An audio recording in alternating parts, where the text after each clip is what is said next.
It was a typical Sunday morning, and I was at church with my family, and I started having a really bad headache.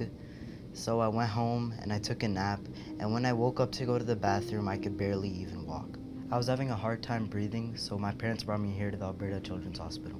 By the time we arrived 15 minutes later, my condition had worsened so much that I could barely even get out of the car by myself, so I had to go in on a wheelchair. It was scary because this is the very first time we were in the hospital. So they took him into the trauma room and they figured it out his breathing is getting worse, and they intubate him in the trauma room. And at that point we got scared what's happening with our son. When a young person has this sudden onset of almost complete paralysis, it's an emergency. One of the main reasons is that they can't breathe, so the breathing muscles aren't able to work.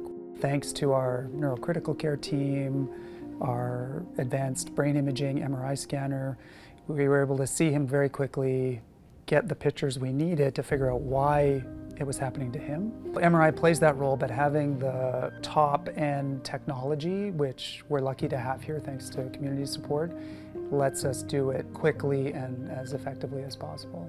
And the answer turned out to be a stroke. He had an injury to an artery in his neck.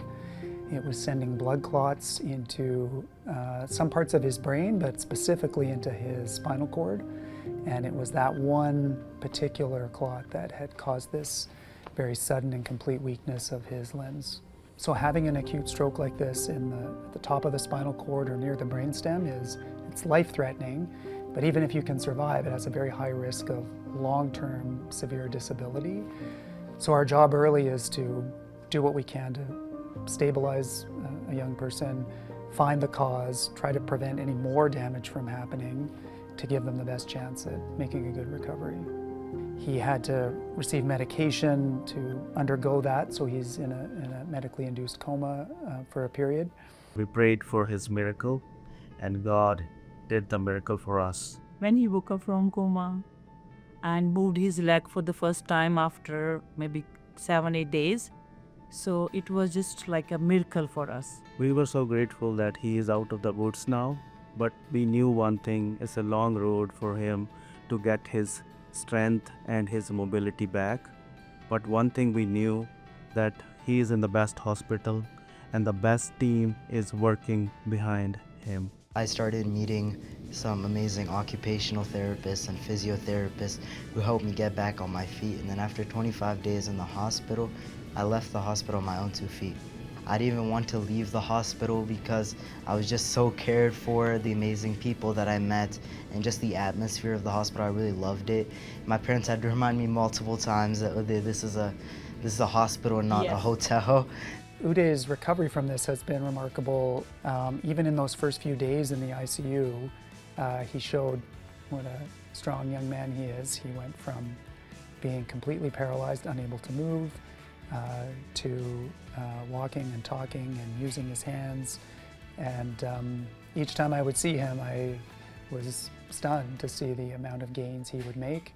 And thanks to programs here, many of them supported by the community, special rehab programs through the stroke program, that I think is part of the reason, but I think a lot of it is his amazing motivation and dedication and the support of his family. My life is normal now, and I'm back to playing music in church, going back to school and hanging out with my friends, and just living a normal life. Here at the hospital, Dr. Curtin, by his amazing care and his love, it just inspired me that I also want to become a neurologist so I can also help kids like me in the future. I love hearing that, and I think it's not surprising. I think he had a lot of ambitions even before all of this happened, and he's going to do something great. It's stories like Uday that inspire me to keep working and try to come up with new things.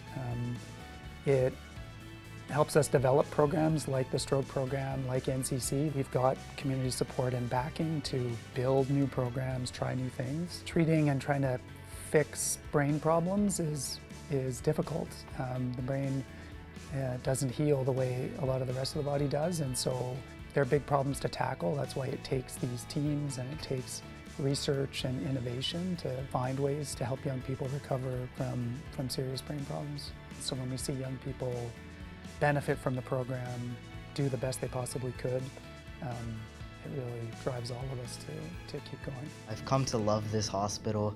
I just love being here, and I just loved the care and the atmosphere and just how loving and compassionate and kind they were to me and my family. It feels really good to know that there's a community of donors out there that support kids like me and that they also create miracles, and I'm only one of those miracles. They didn't just save my life, they gave me my life back and a future to look forward to that I can also serve in the community as well.